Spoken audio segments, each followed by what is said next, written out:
रत्नागिरी सिंधुदुर्ग मतदारसंघातून भाजपच लढणार, कोणी लुडबुड करू नये. केंद्रीय मंत्री नारायण राणेंचं वक्तव्य. तळकोकणात उमेदवारीवरून राणे सामंत यांच्यात शिमगा सुरू. मनसे महायुतीच्या समावेशाच्या चर्चा थंडावल्या. अमित शहांची भेट घेऊन 2 आठवडे उलटल्यानंतरही राज ठाकरेंचा निर्णय नाही. गुढीपाडवा मेळाव्याकडे लक्ष. जळगावात भाजपला मोठा धक्का. तिकीट कापलेले विद्यमान खासदार उन्मेष पाटील उद्या शिवबंधन बांधणार. उद्धव ठाकरेंच्या उपस्थितीत पक्षप्रवेश, तर भाजपकडून उन्मेष पाटील यांची समजूत काढण्याचे प्रयत्न.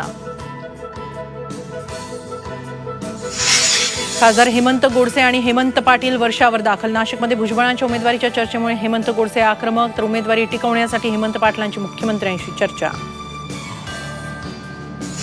पंतप्रधान नरेंद्र मोदींची 10 एप्रिलला रामटेकमध्ये पहिली सभा, तर चंद्रपुरात 14 एप्रिलला दुसरी सभा.